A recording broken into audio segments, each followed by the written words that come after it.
play the roles, as opposed to really getting people who looked the same. Because frankly, you know, especially for the men who all, at a certain point, were HIV positive, had AIDS, were very, very sick. I'm sorry, but over that 10-year period, they looked like they'd been through a war. And they did not look the same. And tell us about the writing process for this project.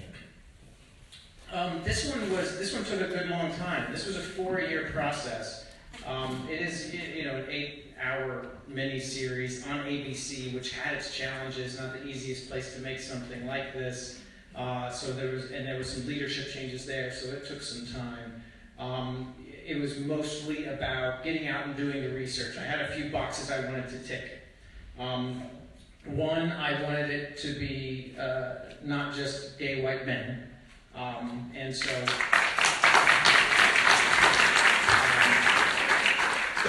it was going out and finding the real people who had actually come to an area and made friends who were diverse.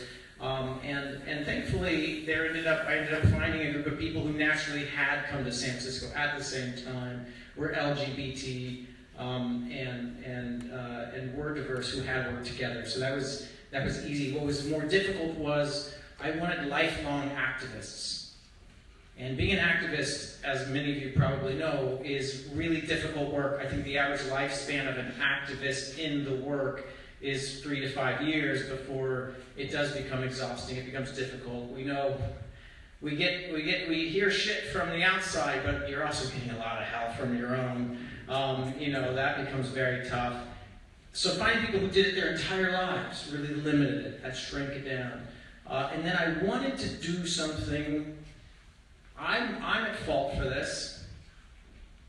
Most often, in civil rights films in general, but particularly in LGBT films, the protagonist, the real-life person, dies in the end.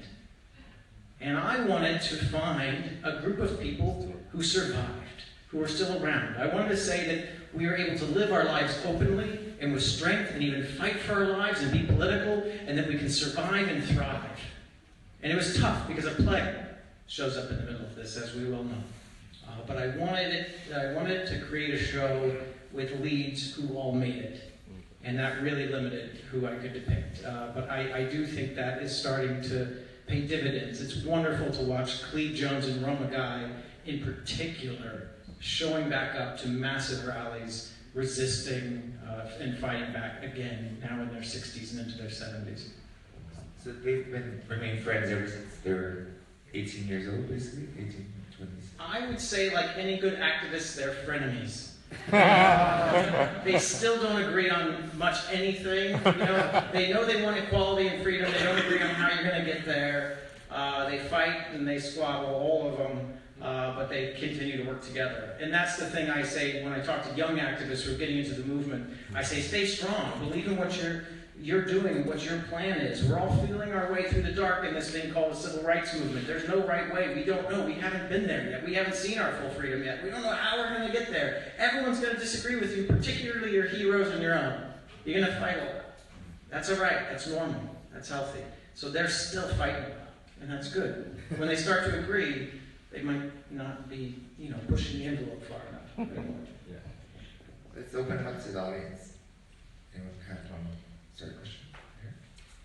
Dustin, thank you so much for being here and for writing this and directing this, because I'm not a lifelong activist. I marched for the first time in Washington for the Women's March, and it was very, and when I got back, there was advertisements for this, and so I wanted to know what prompted you to bring this. Like, did you feel this? When I first saw the advertisements, I was thinking, wow, this is like really timely. And even watching it now, I've seen the signs on Washington where women were saying, I can't believe I'm 65 years old, I'm still protesting this show. And looking back and looking at this, and how do you keep going? I'm not a lifelong activist, and I look around my friends, and I can't believe they're not shocked by what's happening right now, and I'm disheartened because and the people of color, the women, and Yeah.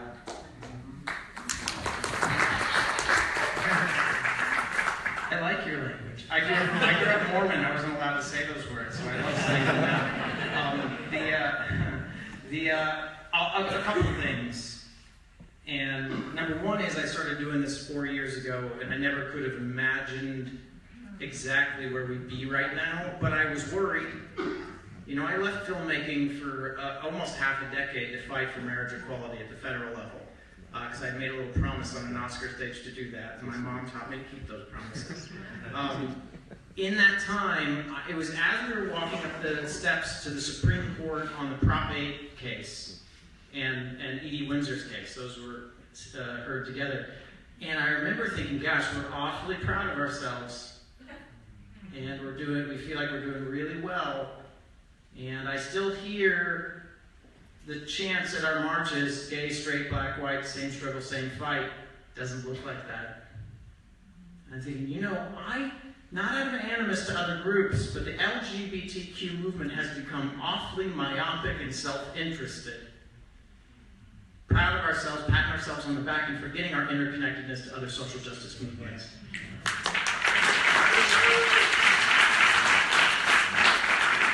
So I wrote this as a warning, saying if we continue to just fight for ourselves without understanding our interconnectedness, we will be weakened. Because divided, we can be conquered. Right? And you look back at these young kids, they didn't come from just the gay and lesbian movement. It wasn't around yet. Where did they come from? The Black Civil Rights Movement, the women's movement, this thing called the peace movement. Remember that? Yeah. Right? And they understood in their bones how they were connected. And the communities had come together, and it made them stronger. And I wrote this as a warning for us to come back together, for us to move beyond our sort of proud moments and the myopia that created, and to lock arms again. Well, in the meantime, history decided that the pendulum would swing back, and really far back. And so I'm hoping that things like this and other things will say loud and clear that we are stronger together, that we must rise up together, we must work as hard. In the LGBTQ movement, yes, we got to work for ourselves, but I want to see more LGBTQ people showing up visibly to the Women's March and to Black Lives Matter marches.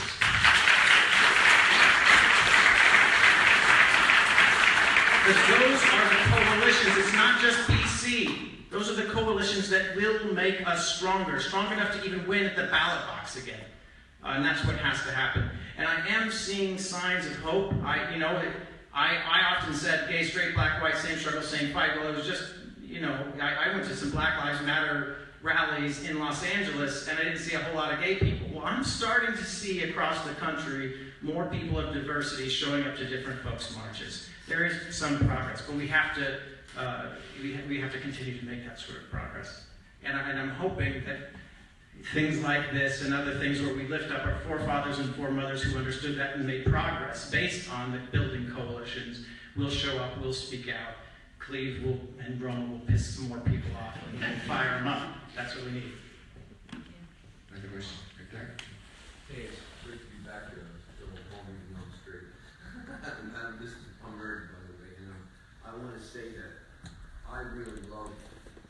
I was so inspired by your film, and the only reason I mentioned it straight is that I've been telling all my straight friends to see this film because you guys have inspired me so much. Your film showed that so beautifully, and I just want to say that I think the film, what you're saying, is so right on. I think the film needs to be like it can be an inspiration how people can stand and rise, and that's because the way I was involved in a community for a long time. It was predominantly gay, and during the plague, I've seen so many people leave, and I saw the whole thing, and it was very, very beautiful.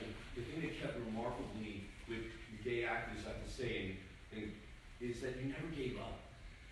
You guys never gave up, and your film shows that so well, and it's so inspiring. I think your film. Your thing needs to get out somehow. Get it in film festivals that's predominantly straight people and get them motivated because some of the problem, the unity that you had in the gay community is there's a disconnect with the movement right now. There's a lot of anger. You guys use your anger to unite. And so I'm glad to hear you're going to those rallies because I'm concerned about what's going on in our country now. I'm from the Holy Hell community, if you've seen that film or not. But anyways, the guru that fooled a lot of us last year at this film festival was on the question and answers for that film. It was a very controversial moment. Will Allen, and the thing that was so wild for me to see is that my question being is how can you get people to see and create the unity? Because I think the unity that came was from the AIDS epidemic. Mm-hmm. What we don't have, what I'm scared about, the narcissistic ego, which is very similar to the cult ego that was in the film Holy Hell, is so similar. It almost freaks me out how the similarities to, a lot of you know, Jaime Gomez or Ray J, as he's called in this community. But thanks God, the film broke that whole community up and made people wake up and see how they're being fooled. How can we do that to America? Well, I mean, I think one good point is how do we get social justice stories to an audience that reaches beyond this sort of niche. And it is difficult right now, because right now you do a gay show, they want to put you on HBO or on Logo, and you're sort of ghettoized. And I don't think that's terrifically helpful. And it's because we have such specialized ways and niche ways that we devour content. The timing, like I said, the timing of the film is divinely in the Senate, because Trump just got voted in. Then all of a sudden your thing came on ABC like right after that. I mean that's just divinely. Some of that's just luck. And frankly, what's upsetting is I think we probably suffered from that because people are, and I'm calling the country out in a little way. This would have done even better, much better, had it come out while Obama was in office and we were making great progress. Because it's easy to watch something like this and pat yourself on the back and say, look how well we're doing. Sort of like when Roots came out. If Roots had come out before the Civil Rights Act, might have been a little too uncomfortable. But we were able to watch Roots when we could say, we're making progress. And I do challenge the country to say, hey, you know what? Wake the fuck up. Yeah. And I hope what I am grateful for is that we live in a time where you don't just have to watch it on ABC. I'm grateful that we had it on ABC that does have a big straight audience and a middle American audience. But I'm also very grateful that we live in a time where they put it on Hulu and iTunes and they're keeping it on ABC.com for free. So, tell your friends, say, watch it. If you want to see that history is a pendulum, that the fight is never over. People ask that question all the time. When is it over? When are we done? When are we going to be done? And the answer is never. And that's okay. This is good work. This is work that feeds the soul. But as minorities, you will always be defending your progress. And as people who have won their rights, you got neighbors. And you got to make sure that their rights are defended. That they have an equal shot as well. The work is never, ever over. And tell your kids that's a good thing because they're going to get to take part in it. And it feeds your soul.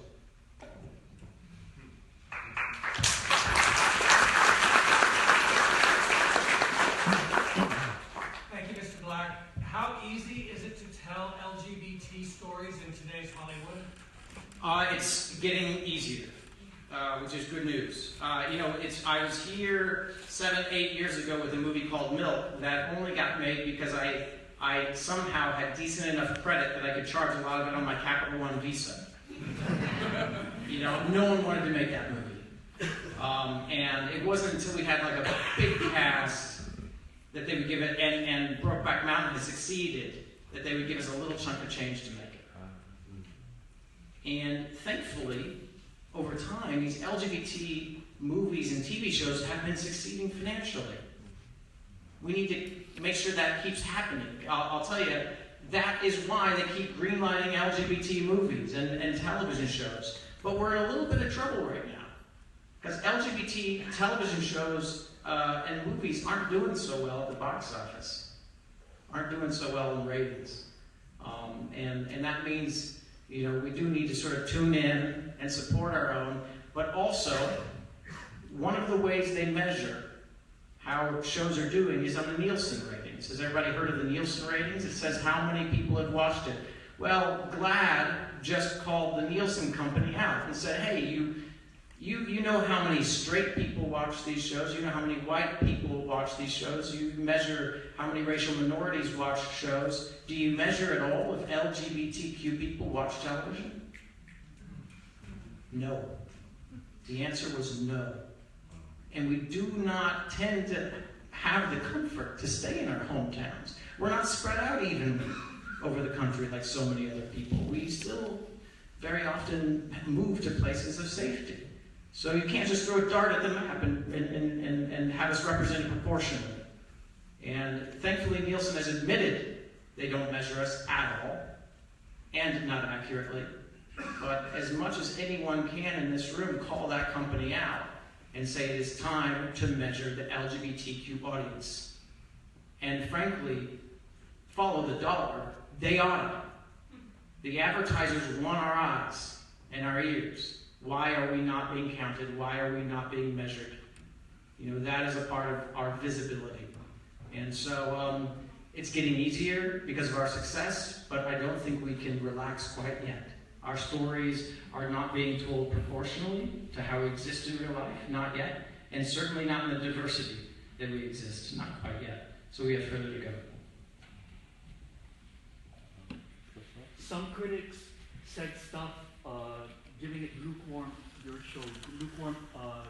critiques, and I forget what those were because it didn't mean much to me when I read it, because I loved it. What did you think about that? Well, I don't know I guess that always happens. Milk got a lukewarm, not a very good review at all in the LA Times. That just always happens. But if you go, two things. One, who gives a fuck about the critics? But number two, if you go to Rotten Tomatoes, this thing had a 90-something% rating on Rotten Tomatoes, so I'd say you're reading the wrong critics. We had great reviews. I wish we had a bigger audience, but reviews-wise, I was pretty thrilled. You get a question in time. Yeah. Thanks. Could you, your film, welcome back to Hawaii. Congratulations on your marriage, by the way. But,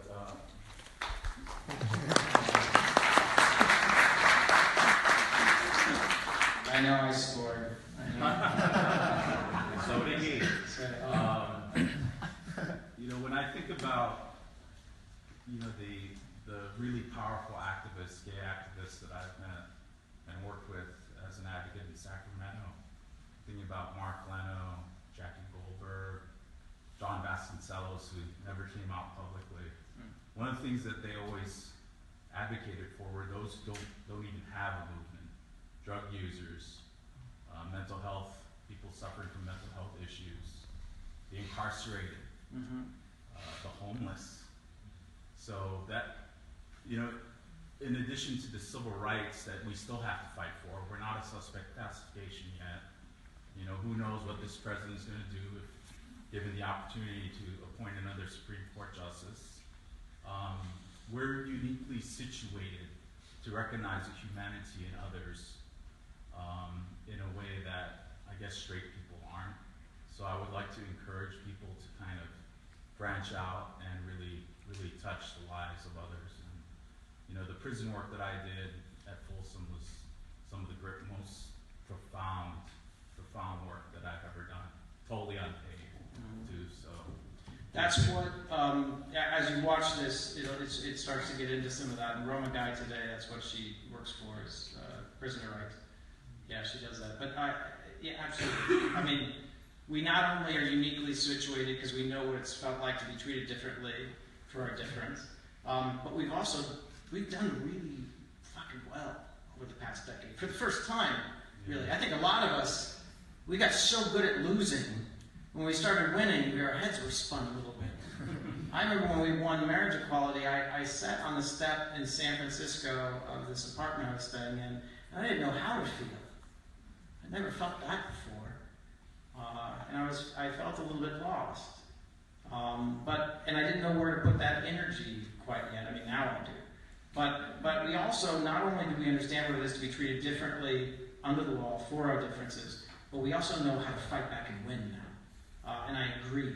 We owe it to our brothers and sisters and other social justice movements to share those lessons. I'm with you.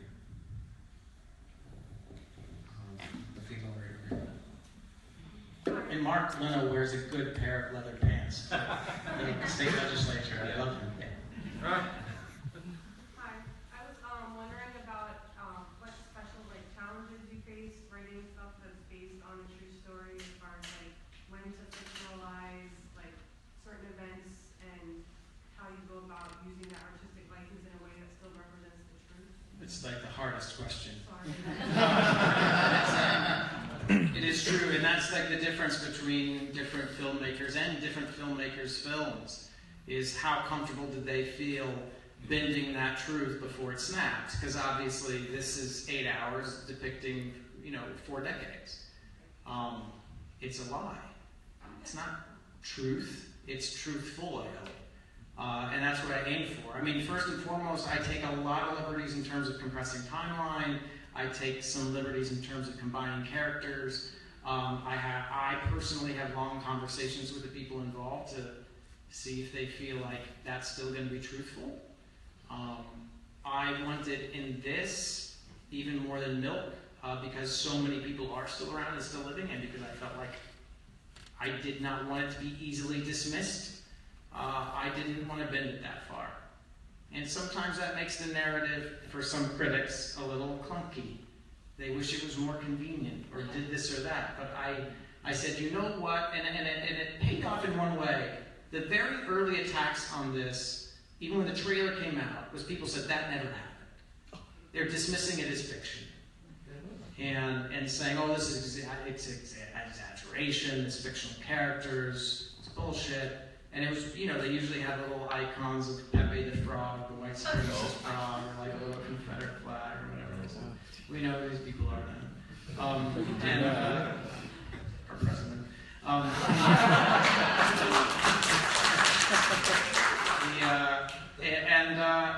And I thought, boy, I'm so glad that I did it the way I did it, because now I have this army of the real life folks to back me up. And they did. They showed up for all the screenings and did all the press. And there's a great documentary ABC did about the show that featured all the real people.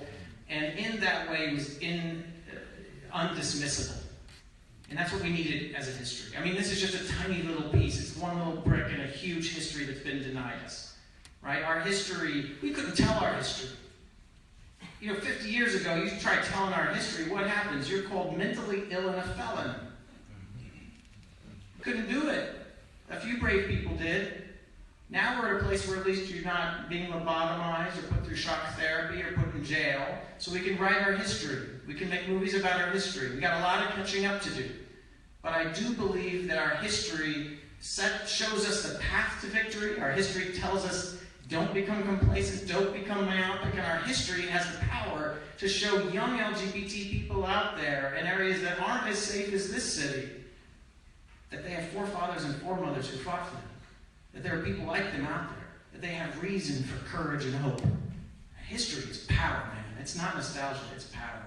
And so I did not want it to be able to be dismissed, so I did not change it as much as might have made that 8 to 12% of critics happier.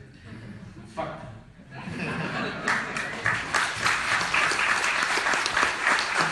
right, time for about 2 more questions. First of all, thank you for making this whole piece, especially on ABC and network, where people who are straight, who don't know anyone who is gay, bi, trans, etc., can actually learn about us without seeing some stereotype portrayed on some other piece of media such as Fox News. Second of all, my question is really, as somebody who aspires to also create content that showcases the real stories of LGBTQ people, what advice would you give to somebody who wanted to do that, whether it's through these pieces of media or even just through everyday activism? Oh, it's a great question. I teach a class when I can. My husband's taking me off to London now. But when I can at UCLA, I taught this class, and I get that question a lot, like, should I do horror films? Is that what's selling? Should I do, romantic comedies? Should I get some capes and things and make a bunch of money? And I always say, man, you gotta do what you know and write what you love. If you can be fiercely yourself as authentic and truthful to yourself, what you know, what you love, what your passion is, what you believe, that not only will make you feel good creatively, it also makes you marketable. It's that unique voice, that thing that only you have, that no one else has, that window into a consciousness and awareness that you could offer all of us that might make you marketable in a place like Hollywood. When you start to try and write what you think will sell and what you think will make it, or what you think is going to, get you an agent and a manager and a big deal, it's going to, you start watering it down. You water you down. That's not what you should do.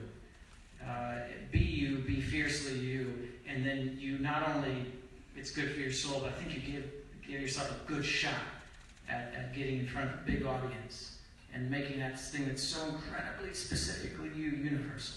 And that's the beauty of art. I have a feeling you won't have much trouble doing that. Go for it. Thank you. Thank you so much. I feel like you really inspired us, and it was just phenomenal. I'm really grateful that I got to see that, and especially with everybody here too.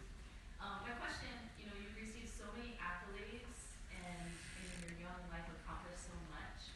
What are your next set of goals, and how do you go about with goal setting?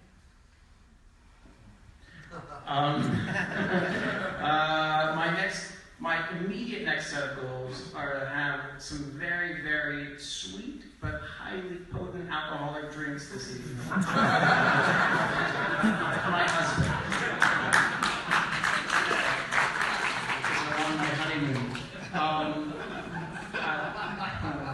Hashtag goals. Yeah, I don't know. I'm always figuring it out. I don't know, and I want to keep it that way. Like, I don't know if I want to be a writer in a year. I don't know if I want to be a filmmaker in 10 years. If we keep electing people like Donald Trump, I'm going to run for office and kick his fucking ass.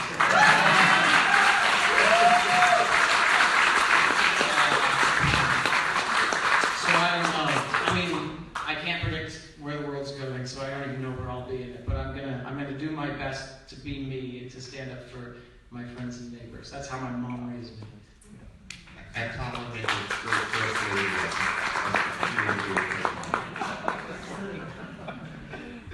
Okay, one last question. Later on in the series, you focused on the struggle with the HIV characters. How difficult was it for you to portray some of your lead characters as HIV positive within their struggle? And what was the hardest part of that process for filming? I grew up in the theater. At a certain point, we were military, so we moved from San Antonio, Texas, to a place called Fort Ord, which was in Monterey. And my mom was an immunologist in the military, and they wanted to find out why were these good military men also dying of AIDS. The answer should be obvious. But she was doing that work. And I got into the theater and was up in Monterey and Salinas and then San Francisco doing theater work.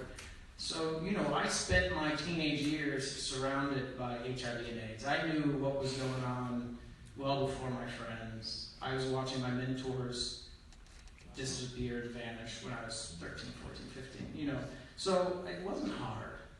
It was a gift. I got to tell the stories of some of the people who I loved and lost, and, in doing that, you give it more strength and meaning. And also, I've seen the way my HIV positive friends and mentors have been mistreated by my generation and younger generations for how they are and how they look and what they try to do to survive and how they've been neglected, and that pissed me off. And I wanted people to understand why my mentors and friends of that generation needed and deserved respect. So it's been an honor. Nothing difficult about it. I guess emotionally, right? Because you think back, person, people, but that's okay. And in terms of production and shooting it, we just made sure. We had Dionne Jones on set, and we had a medical sort of expert on set, and in post-production, so that we got sort of the medicine of it all as correct as possible, and the look of it all as correct as possible, and kept it authentic. But the stories speak for themselves. That's just what happened. He was kicked out of his home. He was on the street. He turned to drugs. And these stories are heartbreaking because they were not unique. No, it's a necessary piece of our history. So, because of Dustin Last immediate goals, I think we're going to have to wrap it up, but he's here all weekend. I know what he's going to say. Come to the red carpet party, come to the pool party, support this film festival. This film festival helps keep our stories alive, and our stories are power. You've got to support this festival.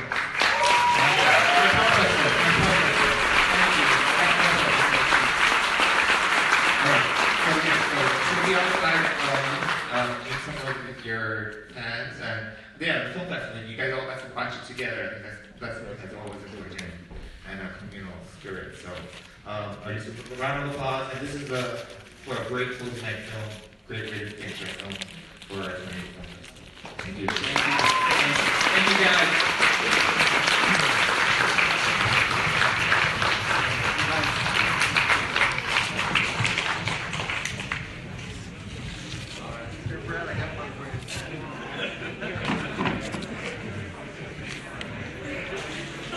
Instagram Live.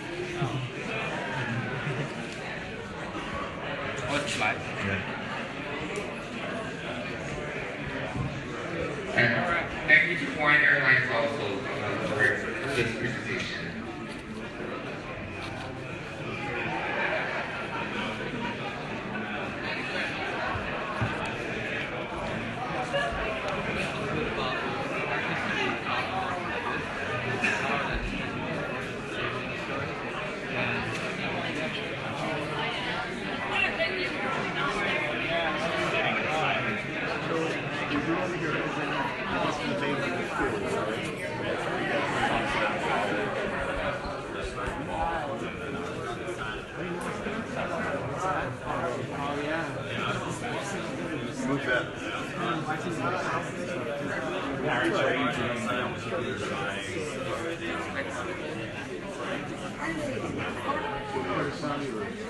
I'm over.